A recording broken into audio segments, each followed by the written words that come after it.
Oh. Hello. Is there someone in my study? Yes, I think there might be. Yes, I see you nodding. There's a little spirit there by the fireplace. Well, welcome. So glad you're here. My name is Charles. Yes, don't be shy. Yes, come in. Ah, yes. This spirit's name is Nithya. Goodness. Yes, you're a jolly little spirit. Well, allow me to introduce myself. My name is Charles. I'm a writer. Yes. Maybe you know of my works. That's actually wonderful. Normally, I don't have much communication face to, well, in person, such as it is. You see, I exchange missives back and forth in a kind of void. I'm sure you don't know what that is like. Well, I think you might, actually. That's what I suspect. But tonight, rather enthused, because in this moment I get to actually tell you a story instead of just writing it and sending it off into the ether. Yes. And you and me, Nithya, well, we are sharing this time and, well, this space together, such as it is. Come with me, I want to show you something. You'll see tonight's presentation, or story, be so formal, really, has a technological accompaniment. Come this way. See, over here is a piece of technology from my youth. It's called the magic lantern. A misnomer, to be honest. You see, it's a simple piece of technology where storytellers would stand in front of a rapt crowd of children telling the story, and while coloured light would paint the picture quite literally in front of them. Oh, my goodness, my imagination was set aflame by these stories when I was a young lad. One more, this way. You're moving quite well, I must say, as a spirit. You are finding your locomotive power. There's actually more than one way which you can locomote about. If you were to use your spirit grip and then move your invisible hands open and closed, you can. Yes, you can grow your spirit power, or shrink it, or manipulate the angles, or whatever. I'm quite jealous, in fact. It does sound quite interesting. Right, this way, this way. You also have a bit of a torch, where if anything is too dark, you can light it up. So don't worry, the other spirits won't be bothered by it. So if you see over here, this is the second piece of technology, and tonight's story was adapted. Oh, you're familiar with the stereoscope. Ah, yes, it allows you to see photography in 3 dimensions. Actually, A Christmas Carol was adapted, and there's a portrait of me that you can see in 3 dimensions, believe it or not. Yes, and the adaptation I saw with the ghosts was quite terrifying. Yes, spectral, a little bit like yourself, but much less cheerful. Well, tonight's story will have a technological component that they described it to me, but I'm sure I don't know how to repeat it. But it's a bit of a stereoscopic magic lantern show. Yeah. In fact, we have our projectionist is listening nearby. Beauregard, are you ready? Ah, delightful. Well, before we begin, I have one more question to ask you. And that is, dear Nithya, are you an enthusiast for the holidays? You are. Wonderful. I hope you like this story. You know, they can be a mixed bag, for they are very joyful for some, but for some, well, less joyful, and that makes it a bit challenging at times. Tonight's story is also a ghost story, so here's a personal question. Do you believe in ghosts? No. Well, then you won't be scared a bit. Although you are a bit of a ghost yourself, I must say. Perhaps you can play your part, even if you don't believe in them. Yes. Yeah, well, think about it. Yeah. I'm sure, when the time comes, I'm sure you'll know what to do. Now, without further ado, I think the time has come. Are you ready? Wonderful. And are you at home watching? And that's at home. We have some wonderful visitors with us. Hello there. Go ahead and give them a bob. Yes, well done, Nithya. Well then, if everyone's ready, without further ado, begin.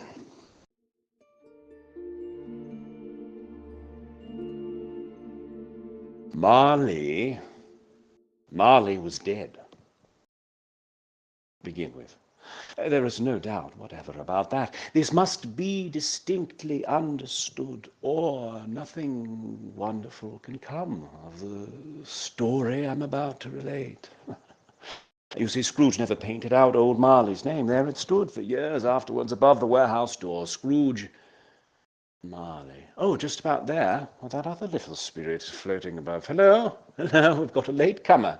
Yes, hello. Don't worry, I won't judge you very much.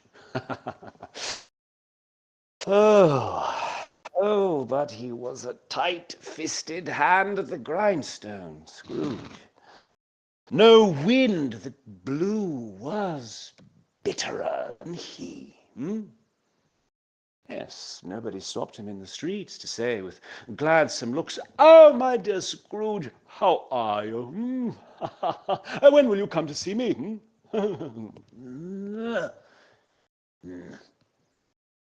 Bah! Oh, dear. But what did Scrooge care? It was the very thing he liked, to edge his way along the crowded paths of life, warning all human sympathy, keep its distance. Once upon a time, of all the good days of the year, on Christmas Eve, old Scrooge sat busy in his counting house.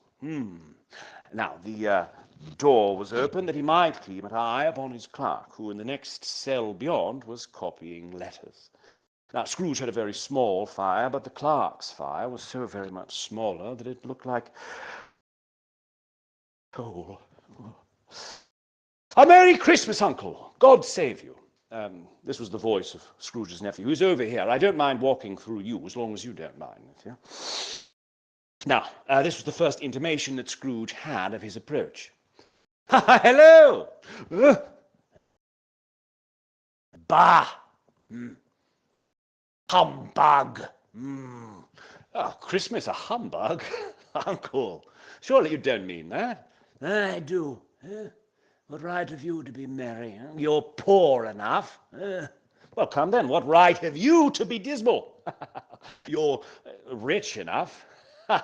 If I could work my will, then every idiot who goes about with Merry Christmas on his lips should be boiled in his own pudding and buried with a stake of holly through his heart. Keep Christmas in your own way and let me keep it in mine. Keep it, but you don't keep it. Let me leave it alone then. Much good may it do you. Oh, don't be angry, Uncle. Come, dine with us tomorrow. Yes? No. Look, I want nothing from you. I ask nothing of you. Why cannot we be friends? Good afternoon. Well, I'm sorry with all my heart to find you so resolute. But I'll keep my Christmas humor till the last. So a Merry Christmas, Uncle. Good afternoon. And a Happy New Year. Good afternoon. Oh, a Merry Christmas, Bob. Oh, a Merry Christmas to you, good sir.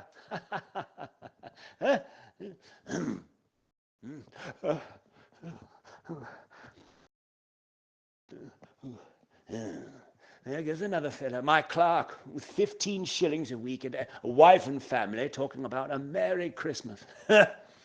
I'll retire to Bedlam. Well, this lunatic, in letting Scrooge's nephew out, had let another gentleman in. He was portly, pleasant to behold, and now he stood and tipped his hat to him. Scrooge and Marley's, I presume. Have I the pleasure of either addressing Mr. Scrooge or Mr. Marley? Mr. Marley has been dead these 7 years. Oh.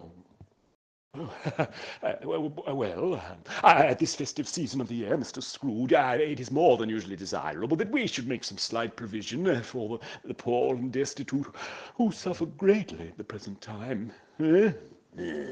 Many thousands are in want of common necessaries. Many hundreds of thousands are in want of common comforts, sir. A few of us are endeavouring to raise a fund to buy the poor some meat and drink and means of warmth. Are there no prisons? Sir, there are plenty of prisons. And the union workhouses, are they still in operation? They are. Still, I wish I could say they were not. Oh, I'm very glad to hear it. From what you said before, I was afraid that something had happened to stop them in their useful course. I don't make merry myself at Christmas, and I can't afford to make idle people merry. I help to support the establishments I have mentioned. They cost enough, and those who are badly off must go there. Many can't go there. Well, and many would rather die. If they would rather die, they had better do it and decrease the surplus population. Good afternoon, sir. Seeing clearly that it would be useless to pursue their point, the gentleman withdrew.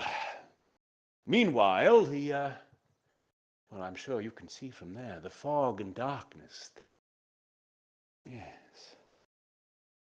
With an ill will, Scrooge tacitly admitted that the hour of shutting up the counting house had arrived, and admitted the fact to the expectant clerk.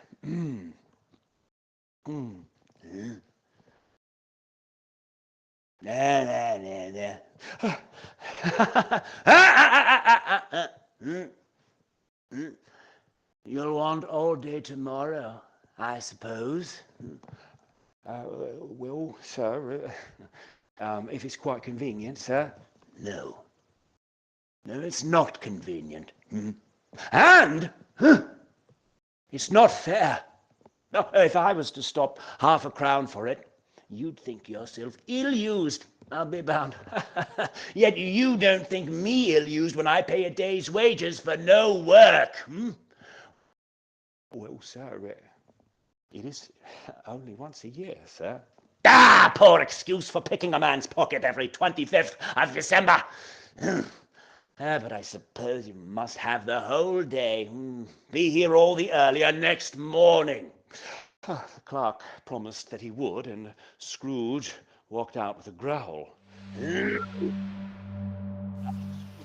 usual melancholy dinner, and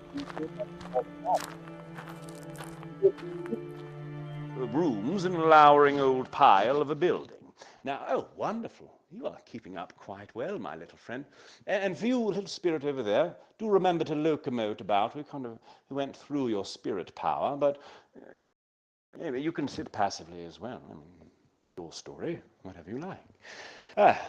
Now, there was nothing at all unusual about the knocker on the door. I mean, you can see yourself. Go as close as you want and inspect it. Except, you can't see it from here. It is rather large, ostentatious even. Then please, I ask anyone here, if you can explain to me how it happened that Scrooge, having his key in the lock of the door, saw in the knocker not a knocker, but Marley's face. Marley's face! As Scrooge looked fixedly at this phenomenon, it was a knocker again.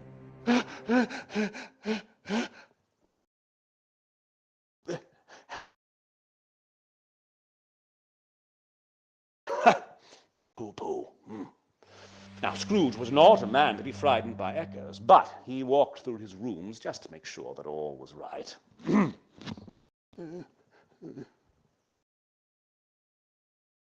No one under the bed. No one behind the chair. No one in his dressing gown, which, well, near here you can see it is hanging up in a rather suspicious attitude against the wall. It was then that his glance happened to rest upon a bell. A disused bell that hung in the corner of the room. It was with great astonishment and with an inexplicable dread. Oh, look, you're wearing the nightgown, aren't you, Nithya? It was with inexplicable dread that Scrooge watched this bell begin to swing. It rang out loudly, succeeded by a clanking noise deep down below, as if some person were dragging a heavy chain over the casks in the wine merchant's cellar. It's humbug still! I won't believe it!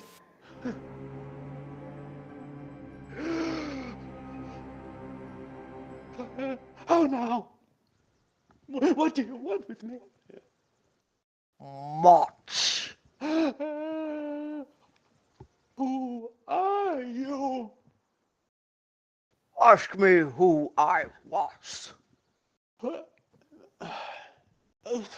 who are you then? You're particular for a shade. In life, I was your partner, Jacob Marley.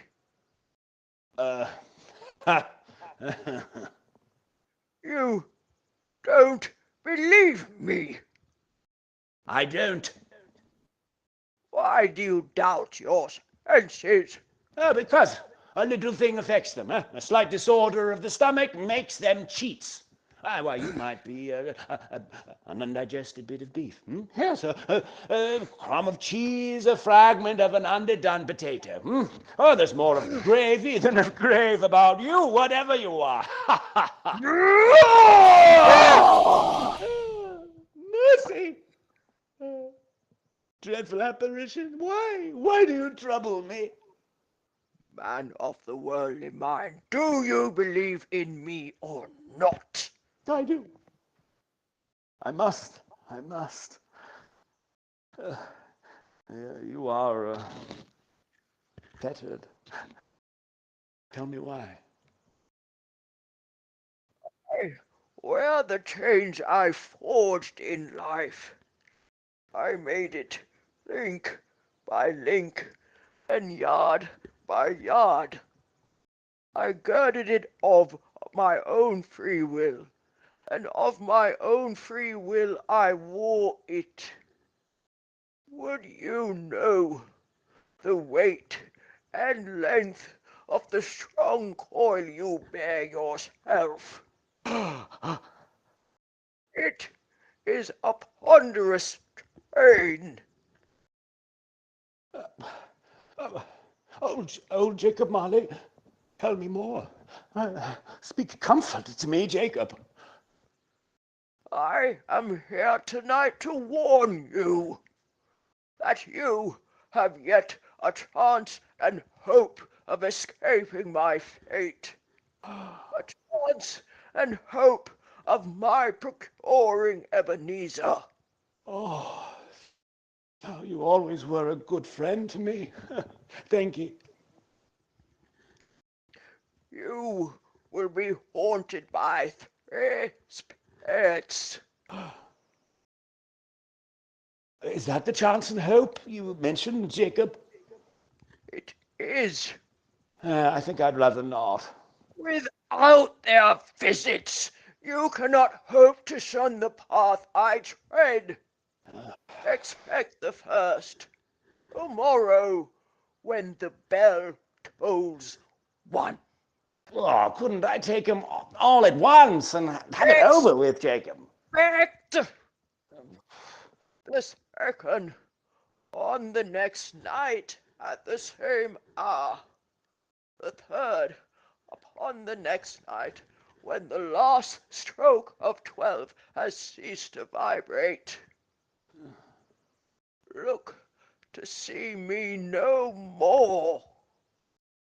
And look that, for your own sake, you remember what has passed between us. Air was filled with phantoms wandering hither and thither in restless haste and whispering as they went. All right, little spirits, this is your part. I'm going to give Scrooge the chance to see you just this once, so let's make it count. Give him a haunting he won't forget on the count of 3. 1, 2, 3. "Ah! Ah! What is that? Get away! Ah, get away! Ah! Ah! Oh, well done, well done. You made up for it. Only one little spirit, and you did so wonderfully. All right. Well, we'll carry on. You are modest, I will give you that. You see, every one of these spirits wore chains, and none were free. All right, you're invisible again. Whether the creatures faded into mist or mist enshrouded them, he could not tell. Well, Scrooge closed the window, and from the immersion he had undergone, all the fatigues of the day, he went straight to bed without undressing and fell asleep upon the instant. Oh, you noticed, yes. There is a benefit to him being my character. He's rather harmless like this, don't you think? More like an old tabby cat. All right, sleep now. Shh, shh, shh. Ah, right. Well then, you must be exerted. Thank you for participating. I was very impressed. I think I need a moment for hydration, and you may as well. So go ahead. Let's take a few seconds to moisturize. Take a draught of spirit water or whatever it is you drink. Here we go.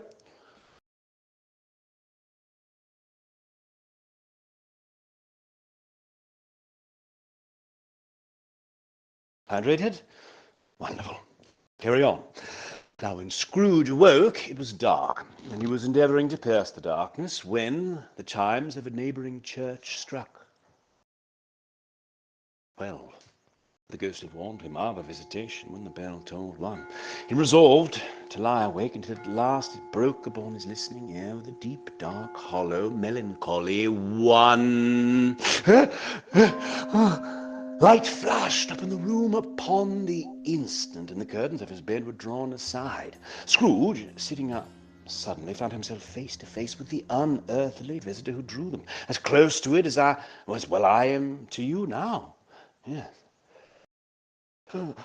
Are you the spirit, sir, whose coming was foretold to me? I am. Who and what are you? I am the ghost of Christmas past. Huh. Long past? No, your past. Well, what business brings you here? Your welfare. Oh, well, I'm much obliged, but I can't help thinking that a night of unbroken rest would have been more conducive to that end. Your reclamation, then. Take heed. Rise and walk with me. As the words were spoken, they passed through the wall and stood upon an open country road with fields on either hand. The city had entirely vanished. It was a clear, cold winter evening with snow upon the ground. Oh, good heaven! Oh, I was bred in this place. Oh, I was a boy here. Your neck is trembling. And what is that? Hey, where are you? What is that upon your cheek?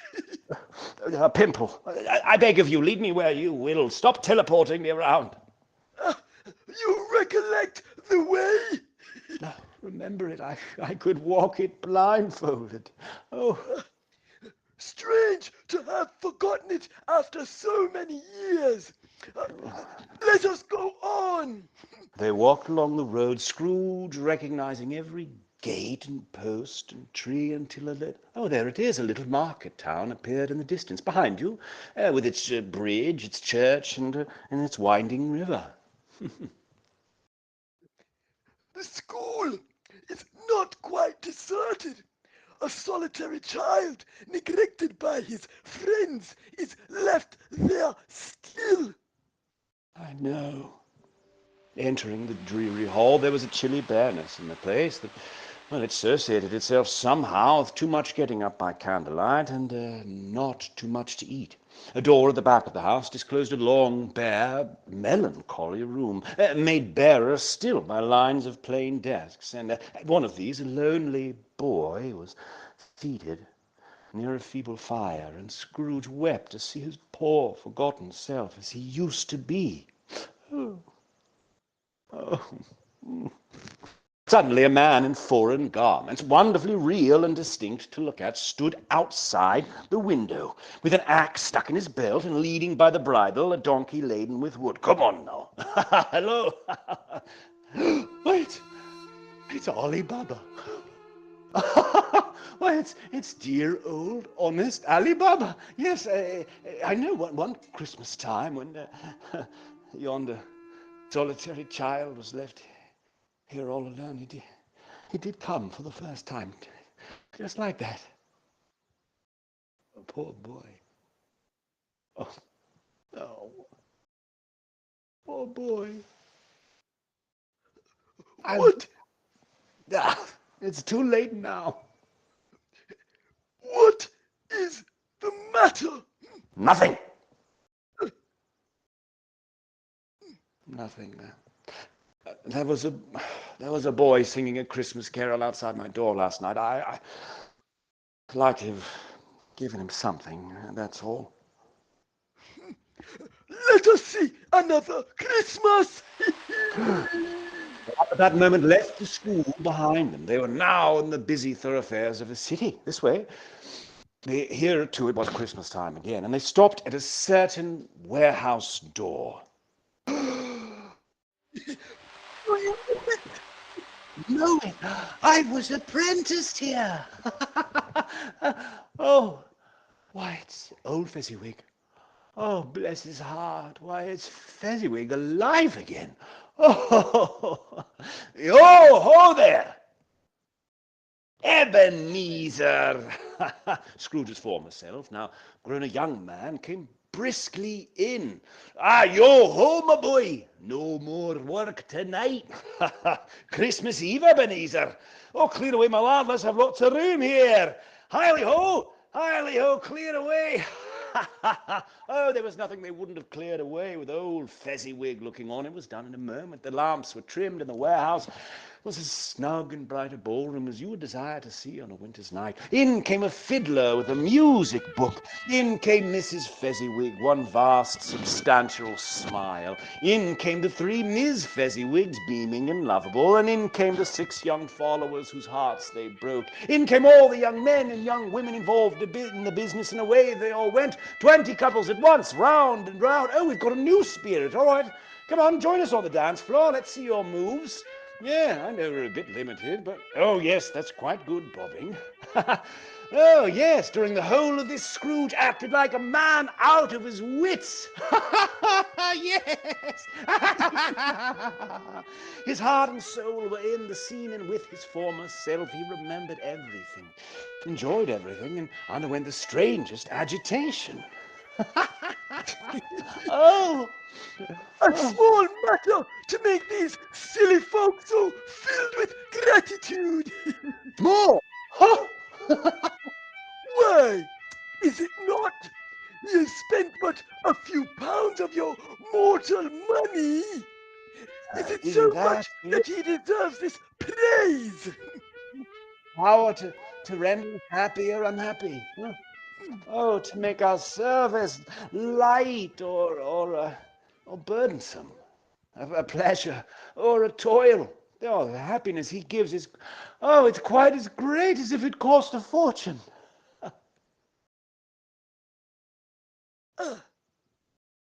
What is the matter? Nothing particular. I should like to be able to say a word or two to my clerk just now, and that's all. My time grows short. Quick! This produced an immediate effect, for again Scrooge saw himself. He was older now, a man in the prime of life. His face had not the harsh lines of later years, as you see him here, but it had begun to wear the signs of care, and he sat by the side of a fair young girl in whose eyes there were tears. Now, to play this fair young girl, Well, if anyone wants to lend me any of the feminine energy they might feel like they possess, so go ahead, come closer. Maybe I can absorb some of it. Here we go.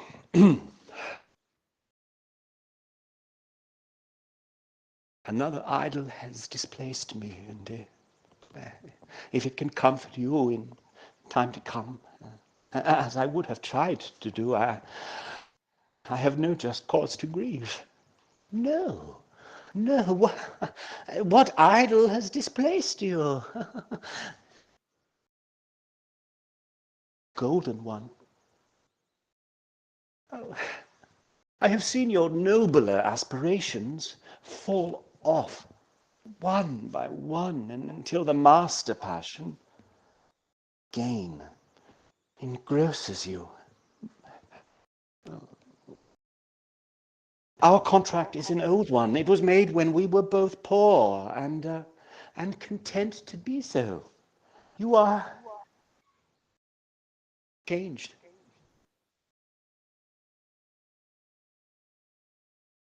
I release you with a full heart. May you be happy in the life you have chosen. She left him and they parted. No, no, no. No, come back. Spirit, show me no more. Conduct me home. I told you that these were shadows of things that have been, that they are what they are. Don't blame me. Remove me. I cannot bear it. Haunt me no longer. Turned upon the ghost, and seeing that it looked at him with a face in which there were fragments of all the faces it had shown him, he wrestled with it. No.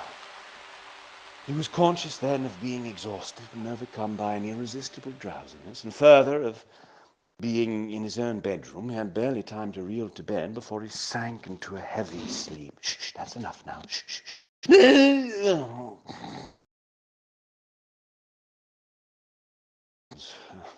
Rather intense, wasn't it? Oh, and we've got a new friend joining us. Hello there. Welcome. Yes. All right, well, this is another moment before we took a few seconds to moisturize. So I'm going to give you a moment to hydrate if you desire it. So we'll take that few seconds now. Here we go.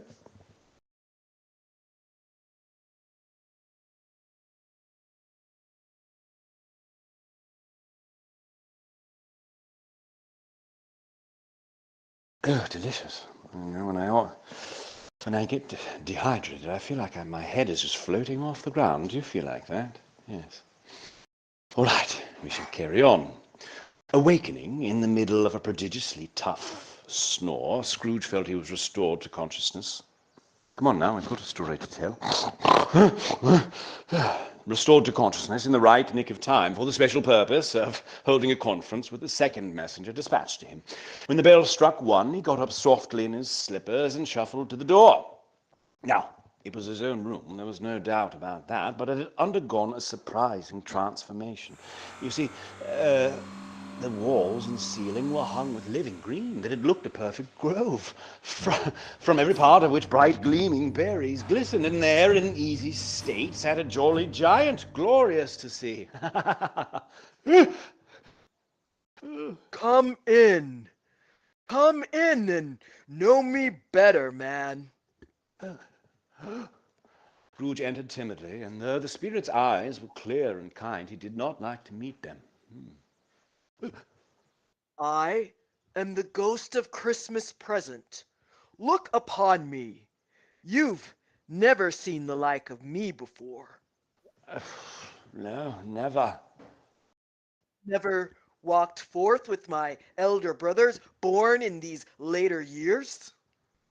I'm afraid I have not. Have you had many brothers, Spirit? More than 1800. Oh, tremendous family to provide for. Spirit, conduct me where you will. I went forth last night on compulsion. I learned a lesson which is working now. Yeah? Tonight, if you have aught to teach me, let me profit by it. Grab my robe.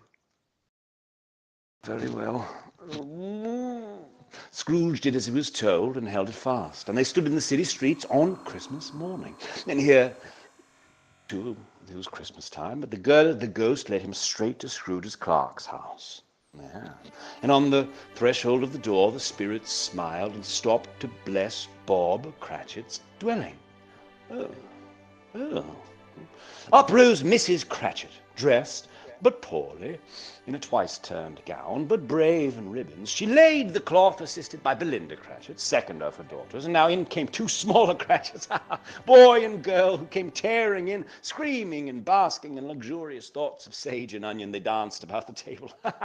And then in came a little Bob, father, his threadbare clothes darned up and brushed to look seasonable, and Tiny Tim upon his shoulder.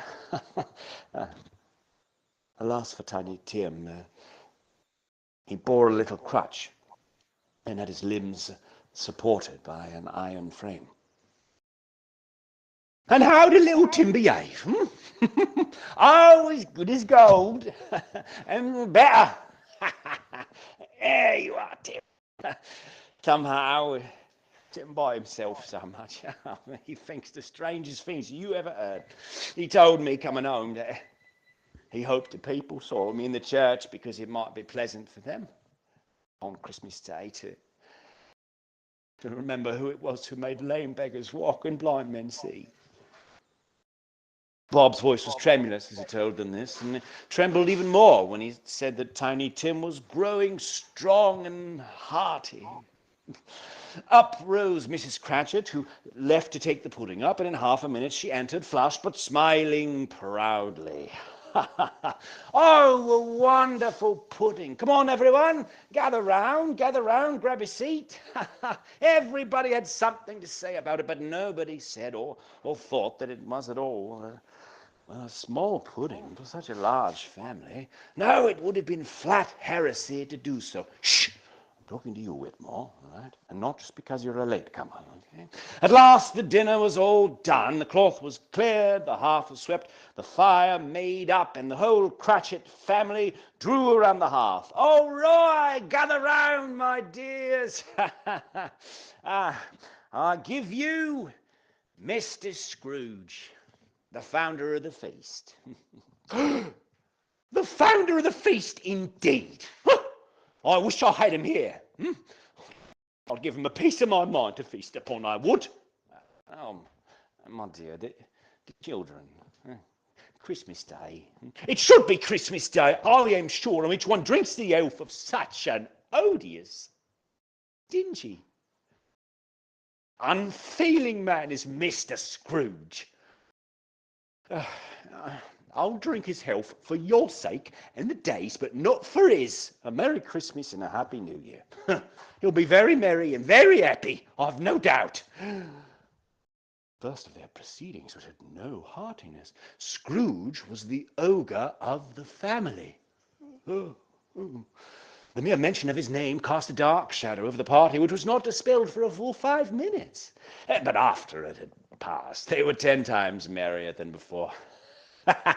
Oh, a Merry Christmas to us all, my dears. God bless us. God bless us, everyone, said Tiny Tim. Oh, Spirit, tell me if Tiny Tim will live.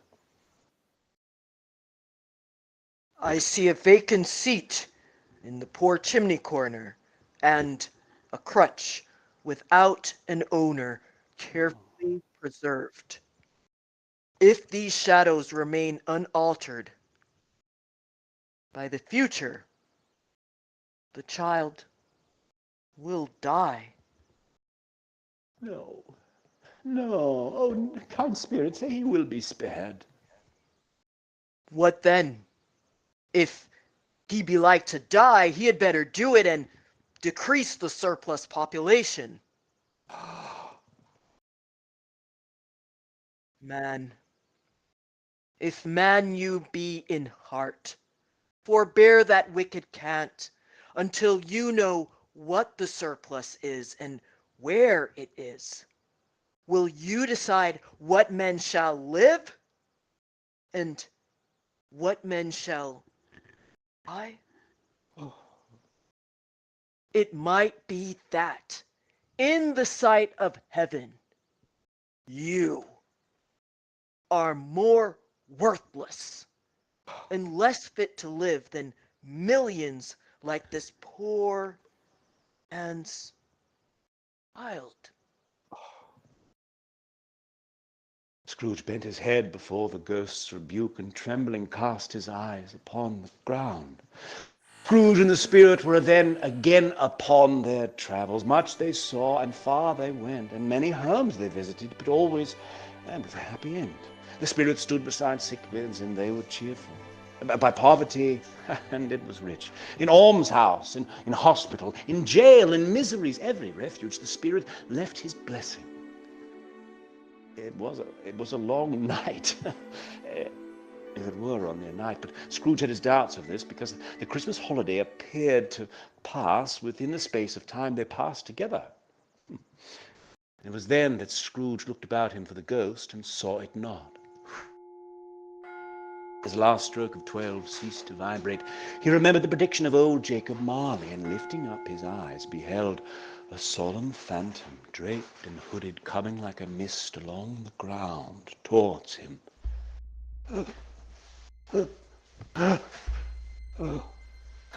Am I in the presence of the ghost of Christmas yet to come? You were about to show me the shadows of the things that have not happened, but will happen in the time before us. Is that so, Spirit? Well, lead on. Lead on. The night is waning fast, and it is precious time to me, I know. Lead on, Spirit. The phantom moved away as it had come. The city seemed to spring up about them and encompass them of his own act. For the spirit stopped beside one little knot of businessmen. "No," said a great fat man with a monstrous chin. "I don't know much about it either way. I only know he's dead." "What has he done with his money?" asked a red-faced gentleman. "I haven't heard," said the man with the large chin, yawning again. "He hasn't left it to me, that's all I know." It's likely to be a very cheap funeral, for upon my life, I don't know of anybody to go to it. Yeah, I know those men. The phantom glided on. They then went into an obscure part of town where Scrooge had never penetrated before. Sitting in amongst the wares that he dealt in by a charcoal stove was a grey-haired rascal.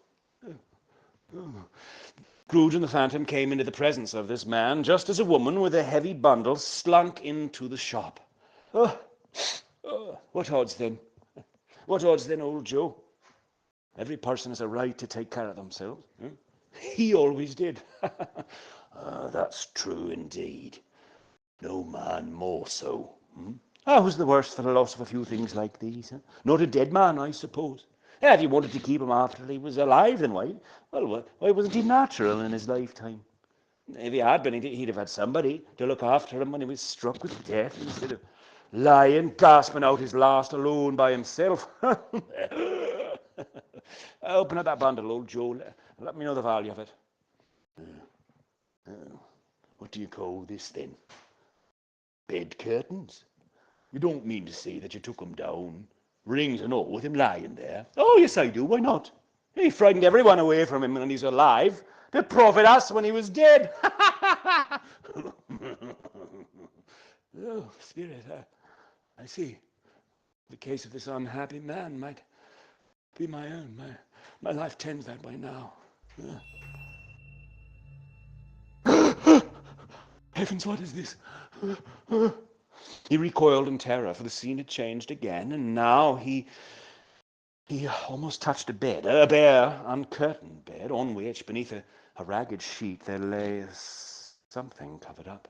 The pale light fell straight upon the bed, and on it, unwatched, uncared for, was the body of this man. Scrooge glanced towards the phantom, but its steady hand was pointed towards the head. "Fear it. This is a fearful place. In leaving it, I shall not leave its lesson, trust me. Let us go. I beseech you. Let me see some tenderness connected with the death." Ghost conducted him through several streets now familiar to his feet. They entered poor Bob Cratchit's house and found the mother and the children seated round the fire. Very quiet. "I wouldn't show weak eyes to your father when he comes home, not for the world. I think he has walked a little slower than he used these last few evenings. I have known him walk with Tiny Tim upon his shoulder very fast indeed. He was very light to carry, and his father loved him so that there was no trouble. No trouble. Oh, there's your father at the door." Bob was very cheerful with them and spoke pleasantly to all the family. "Oh, my dear, I wish you could have gone. Oh, it would have done you good to see how green a place it is. See it often. I promised him that I would walk there on a Sunday. Oh, my little child. My little child." "Doctor, something informs me that our parting moment is at hand. I know it, but I know not how. Tell me what man that was whom we saw lying dead." The phantom led him through an iron gate to a churchyard. The spirit stood amongst the graves and pointed down to one. "Before I draw nearer to that stone which you point, answer me one question. Are these the shadows of the things that will be, or are they the shadows of the things that may be only?" The spirit was immovable as ever, and following the finger, Scrooge read upon the stone of the neglected grave,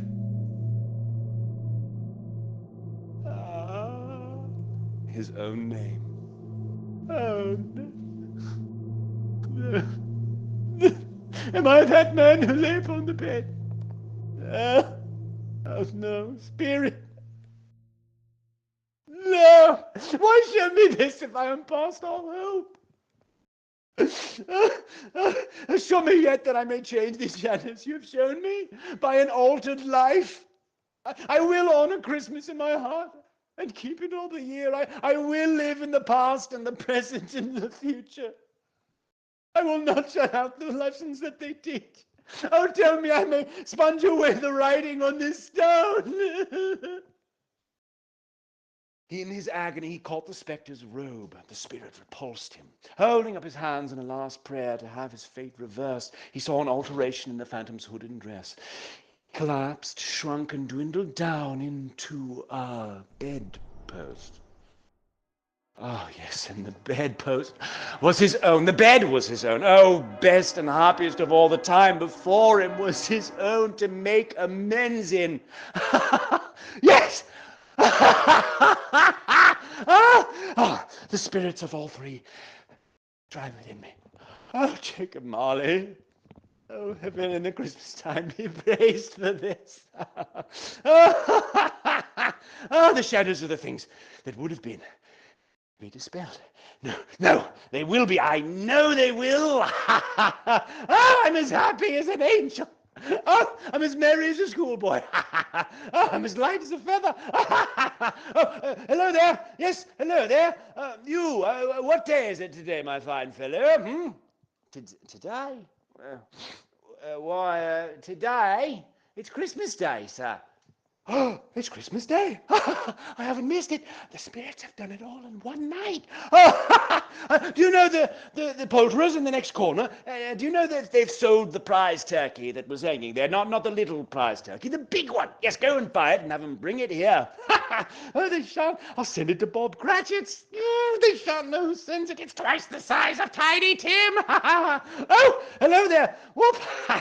Oh, hello. Here's the turkey. Oh, Merry Christmas!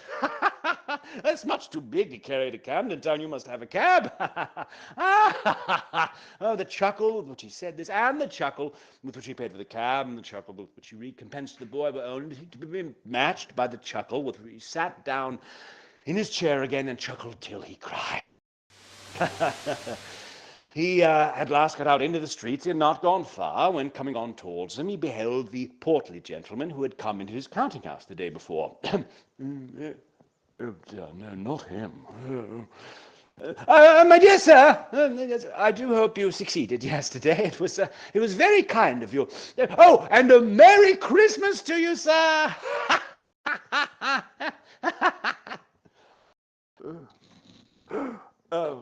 Mr. Scrooge? Yes, that is my name, and allow me to ask your pardon. And will you have the goodness? Hold on. Lord bless me, Mr. Scrooge. Are you serious? Oh, if you please, not a farthing less. A great many back payments are included in it, I assure you. Will you do me that favor? Well, my dear sir, I don't know what to say. Don't say anything. Come and see me. Will you come and see me? I will. I thank you 50 times. I'm much obliged to you. In the afternoon, he turns his steps towards his nephew's house. Fred, it's I, your Uncle Scrooge. I've come to dinner. Will you let me in, Fred? Let him in. Why, it's a mercy he didn't shake his arm off. Oh. He was at home in 5 minutes. Nothing could be heartier. Wonderful party, wonderful games, wonderful unanimity, wonderful. But he was early at the office next morning. If he could only be there late, he would be there first and catch Bob Cratchit coming in late. That was what he had set his heart upon, and he did it. Oh, yes, he did. He was a full 18 minutes and a half behind his time. Hello? What do you mean by coming here at this time of day?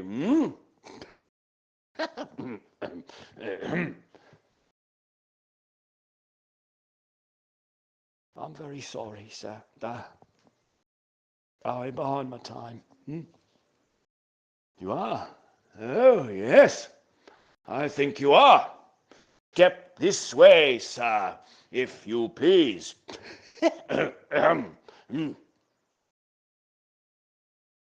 It's only once a year, sir.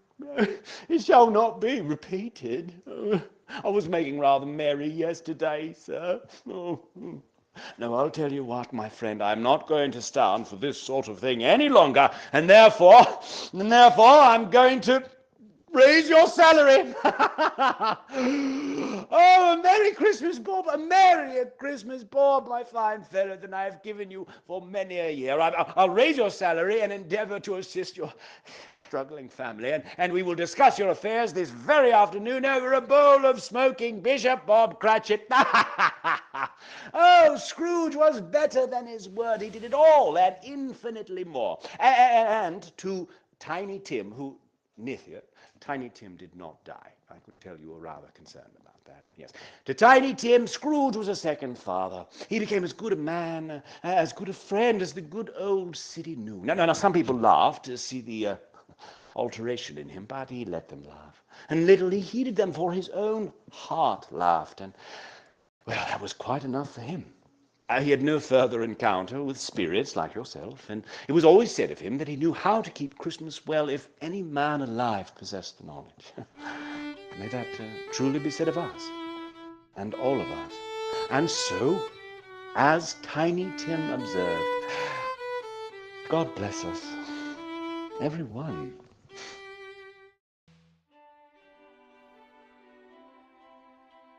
Thank you for coming to this matinee of A Christmas Carol starring Debbie Deere. Thank you, my wonderful, amazingly talented co-star Ari Tarr, and to all the audience members in VR and on stream. And to, of course, our engineers and staff who you will see in the credits afterwards. But for right now, if you hold down the A button, we'll be able to hear you so you can ask any questions that you like. That For you. was so good. Oh my gosh! Thank you, you. Nithya. Yes. I have been wanting to go to this for like 2 years, but I only just have access to a quest from my partner. So this was an amazing experience. Kudos to both of you for performing this. You both were incredible. Kudos to the engineers for putting this world together. Wow. Truly a phenomenal experience. Oh, yes. Wow, Yes, wow, we are the wow, tip wow, of the iceberg for many, many geniuses. Hello there. That was beautiful. Thank you so much for that. And thanks to your partner for giving you a headset. Yes. Oh. We have time for one more question. Do you have one? Let's amble over to the tree in the corner of the study, if you don't mind. This way, everyone. You're just walking right through the table. Ghosts. Yeah, that's what ghosts do. Right. Well, that's it, everyone. If there's no more questions, we're going to sign off. If you want to be the angel on the top of the tree, Nithya, that place is reserved for you. And there we are. Nice. Yay. Okay. Thanks, All right. everyone, and happy holidays. Thanks for coming. Thank you. Happy holidays. Bye.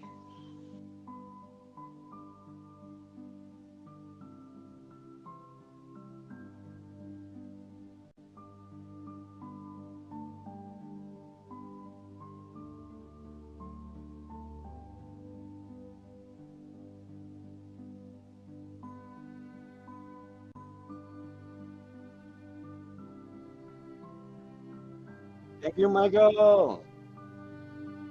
Great job.